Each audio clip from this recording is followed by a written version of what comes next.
It's a nice day in Boston when a businessman notices his watch has stopped. He enters an office to make a presentation, only to suddenly fall dead. Soon people start falling dead all over the city, causing all types of accidents on the streets. Later in the University of Chicago, geophysicist Josh is teaching his students how sound frequencies work.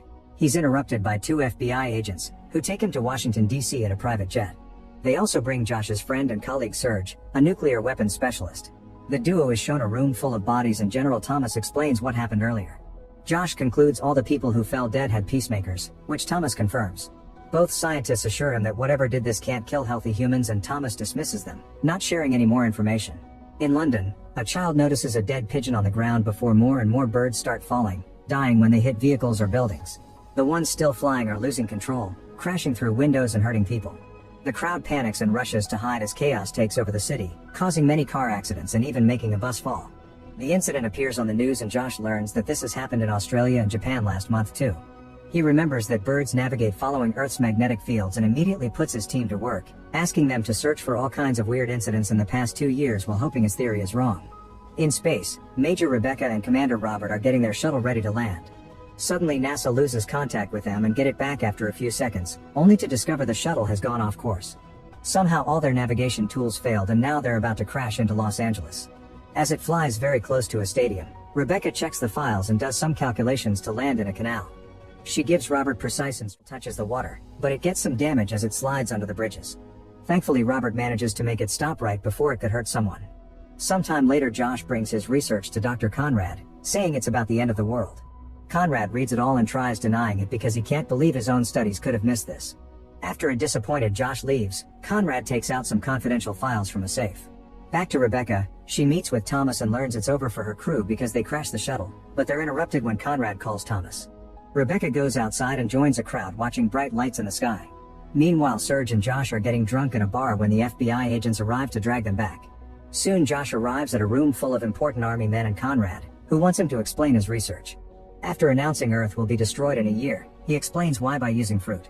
The electromagnetic field that surrounds the planet is falling apart because Earth's core has stopped spinning. Without that field, in the new few months planes will start falling, anything electronic will be fried, superstorms will happen everywhere, and eventually the sun will cook the planet. Josh demonstrates this by burning a peach. Thomas wants to restart the core and Josh says it's impossible because the core is the size of Mars, it'd be trying to jumpstart a planet. Not to mention they don't have the means to dig that deep into Earth. However, Conrad has an idea.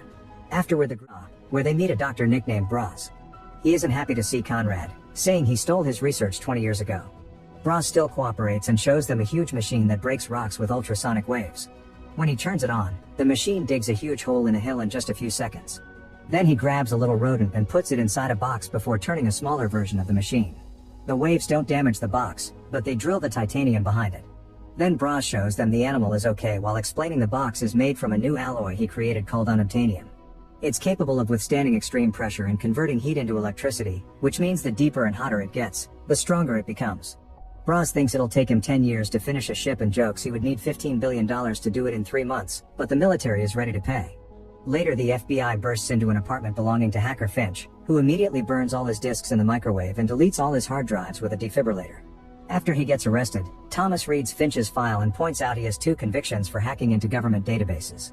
However, they offer not to send him to prison now if he works for them by controlling the information that leaks into the internet so their project is kept secret. Finch agrees after he hears he'll have all the FBI's resources, but he also asks for an unlimited supply of Xena tapes and Hot Pockets because they help him concentrate. At the same time Rebecca is informed that it's been confirmed the shuttle crash was a system issue and the higher-ups congratulate her for thinking fast to solve it. This had been assigned to a dangerous mission. Soon all the chosen participants gather in a secret location and Josh has been assigned leader of the operation. Conrad complains to Thomas because he has seniority, but Thomas reminds him that he missed his chance when he failed Project Destiny. In fact, Thomas wonders if Destiny caused all this. Introductions are made and Josh details their jobs for the next 3 months. Braz will build the ship, which will reach the core and deliver an explosive charge large enough to restart it. Conrad will calculate the scale of the explosion needed by running calculations on a software and Serge designs the nuclear reactor to power it. Robert is worried because humans don't actually know the core and lots of this is based on speculation, but it's the best they can do.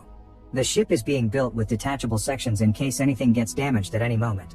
Soon other countries are also sending people to help with the project and be done as soon as possible. Meanwhile, Finch has programmed a virus bot that searches for keywords related to strange incidents or the project and wipes them out to keep the secret.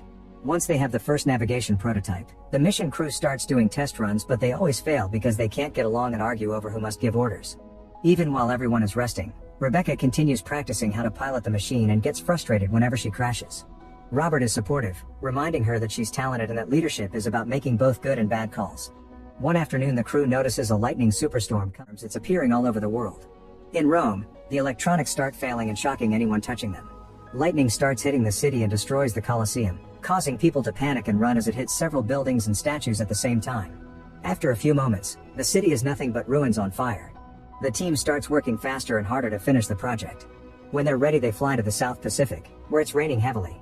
Braz names the ship Virgil after the poet who led Dante through hell in the Divine Comedy. The crew boards the Virgil, and after a short countdown, the ship is finally launched into the ocean. The first few miles go smoothly and the crew discovers that whales are singing and swimming around them. The ship's resonance tubes vibrate, so technically they're singing to the whales. Suddenly the ship starts shaking because of an underwater earthquake. Rocks begin falling and hitting the ship, but the crew sticks to this area because of the crust is thin here. They speed up the Virgil as it moves in, but they worry the lasers don't have enough pressure power to fire. Fortunately, they make the right move at the last second and the generator finally ignites, going through the outer core crust without trouble.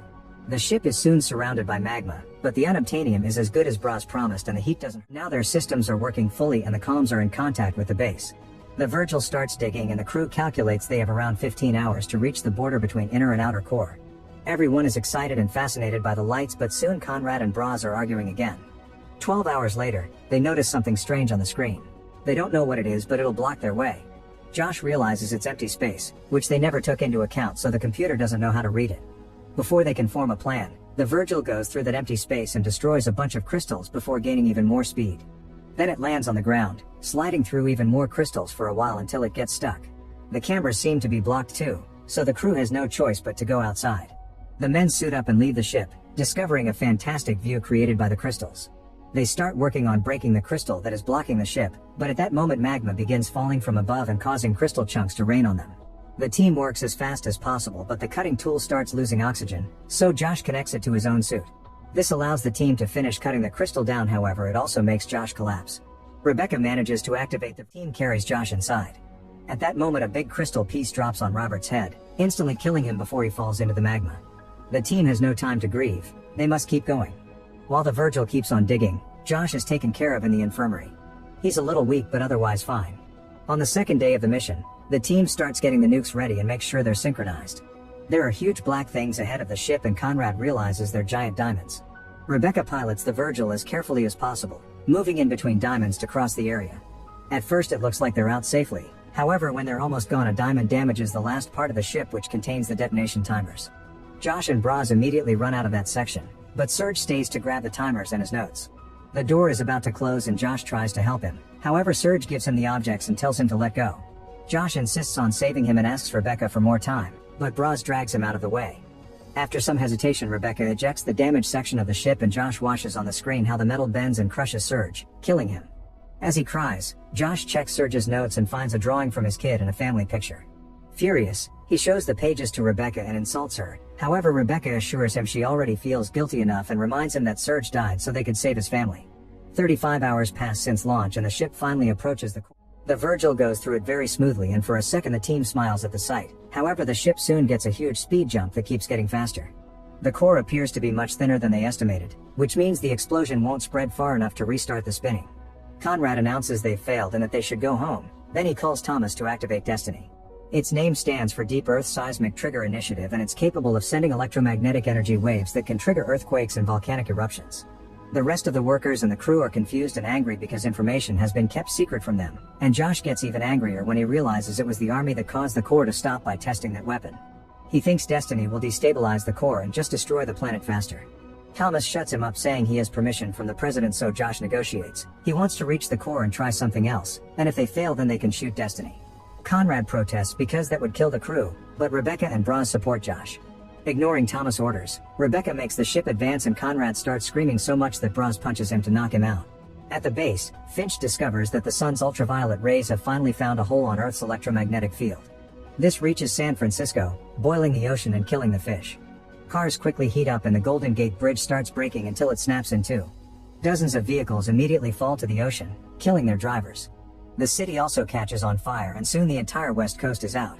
Fearing the country won't have enough power in a few hours, Thomas decides they must launch Destiny sooner. Finch sends Josh a coded message offering his help and Josh asks him to slow Destiny down. Lots of hacking later reveals Destiny is in Alaska, but Finch is having trouble getting into its strong cybersecurity and it leaves him in tears. In the ship, Josh and Braz continue going over calculations to solve the problem. Conrad hears them and gets an idea. Instead of doing one big explosion, they need to drop the nukes in smaller parts to create a series of ripples that will reinforce each other in progression. This will also mean they'll have to move away faster than the explosion itself to get away. 42 hours have passed and the crew finally finishes hotwiring the nukes. They've also made a better plan. They'll put each nuke in a different section of the Virgil and eject them one at a time. Braz points out the ship can't eject undamaged compartments, so they'll have to unlock the piston from the gear that keeps them attached. To do so, someone will have to enter a small crawl space that has core fluid at 9,000 degrees, which means that person isn't coming back. The men draw straws and Braz cheats to be chosen. Josh and Conrad get angry, so Braz admits this is his life project and it's his right to end with it. After suiting up, Braz says goodbye to Josh and Rebecca, and Conrad finally tells him this is indeed his ship but he wishes it could have been theirs. As soon as the hatch opens, Braz is hit by a very strong hot wind and it's hard for him to walk. The tool in his hand starts heating up and when he drops it, the tool melts the metal floor. Braz drags his feet through the heat and burns his hands as he opens a small chamber to effectively override the system manually.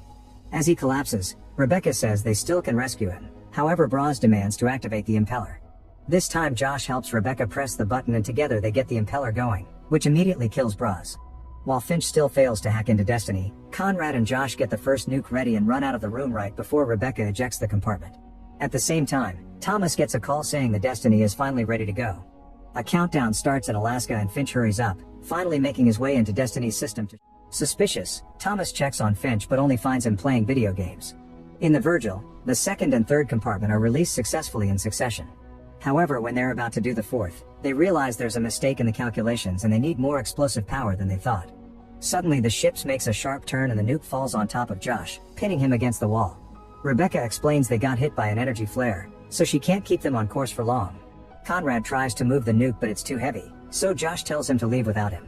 At that moment Rebecca corrects the course and the ship shakes again, causing the nuke to fall and Conrad to hit his head against some furniture. Then the nuke rolls toward him, trapping his legs. Now it's Josh's turn to try to help him, however the nuke continues to be heavy so Conrad pushes Josh out of the door to save him. During the last seconds, Conrad uses the camera to tell Josh to use the ship's reactor to make the last bomb bigger. As the compartment is ejected, the nuke rolls off, but it's too late for Conrad to escape. Josh runs to shut down the power and grabs some chains to remove the reactor, however the chains break. He has no choice but to use his own hands, burning them in the process. Then he drags the reactor to the last bomb and presses the emergency ejection button, running out of the compartment just in time. Afterward Josh runs back to Rebecca and tells her they don't have enough power to go back, but she thinks he did the right thing and bandages his hand while they wait for the end. As the first bomb goes off, Josh remembers that unobtainium can convert heat into energy, which means the ship is a big solar panel that could absorb the heat from the explosion. Starts changing the ship's wiring while the bombs go off in sequence, and the people at the base are shocked to see some movement on their screens. When it's the turn of Conrad's bomb, he just laughs as his compartment explodes. Soon all the nukes have gone off and the core finally starts spinning again. As the people at the base celebrate, Rebecca and Josh finish rewiring the system and the ship recovers its power. Their excitement is so big that they kiss. The ship takes off at amazing speed and the shockwaves reach the surface. Finch confirms it's happening all over the world and the storms are disappearing, as if the planet was healing itself. Rebecca pilots the ship with her best skills and manages to go through various dangerous spots, going through tectonic plates to eventually reach an area near Hawaii. Unfortunately, this area is very cold and the power came from the heat, so the ship shuts down and loses contact with the base. Soon the army sends a rescue team, but they search for hours and finds nothing. Thomas is ready to give up because the only thing on the sonar is whales. However, Finch remembers what happened at the beginning and tells the soldiers to follow the whales to find the Virgil. Rebecca and Josh are successfully rescued and they lament that the world won't know the heroes who sacrificed themselves to save the Earth. A week later, Finch goes to a cafe and leaks all the confidential files through the internet so the world can know the story behind Destiny and the Virgil.